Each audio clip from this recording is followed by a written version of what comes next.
আমাদের ছোট্ট রাজ্য ত্রিপুরার আমজনতা বরাবরই সাংস্কৃতিক মনোভাবাপন্ন।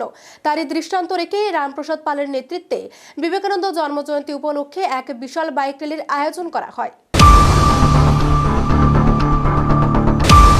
এশিয়ান টাইমসের নিজস্ব প্রতিনিধি দ্বারা সংগৃহীত খবরে জানা যায়, আজ শুক্রবার 18 সূর্যমণি নগর মণ্ডলের উদ্যোগে স্বামী বিবেকানন্দ জন্মজয়ন্তী উপলক্ষে এক বিশাল বাইক র্যালি আয়োজিত হয়।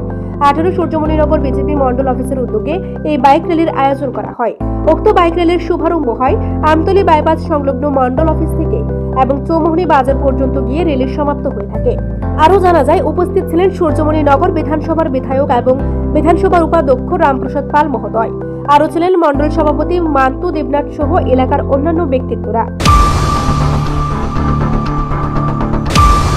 সম্মানিত শ্রদ্ধেয় এলাকাবাসী এবং আমার সকল স্তরের আমার আদরের কার্যকর্তারা, আজ 12ই জানুয়ারি, আজ আমাদের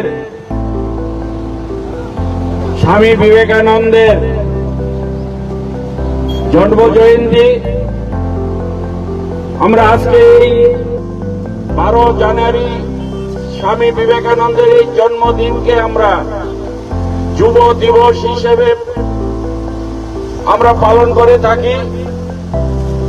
সারা ভারতব্যাপী এই যুব উৎসব আজকে সমস্ত রাজ্যে রাজ্যে হচ্ছে, আমাদের ত্রিপুরা রাজ্য হচ্ছে এবং আমাদের আজকে এই 18 সূর্যমণি নগর বিধানসভায়ও এই এলাকার যুবকদের উদ্যোগে আজকে একটি বিশাল বর্ণাঢ্য র্যালি যুবকদের দ্বারা আয়োজিত হয়েছে এবং যুবকদের মধ্যে একটা উৎসাহ অনুপ্রেরণা নিয়ে আজকে এই সকাল বেলায় এই এলাকাবাসীকে আনন্দ উপভোগ পেয়েছে।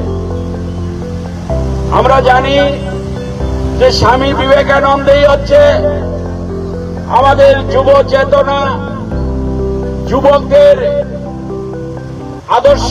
স্বামী বিবেকানন্দের আদর্শই যুবকদের আদর্শ, আর সেই জন্যই স্বামী বিবেকানন্দ। নিজস্ব প্রতিনিধির রিপোর্ট, এশিয়ান টাইমস।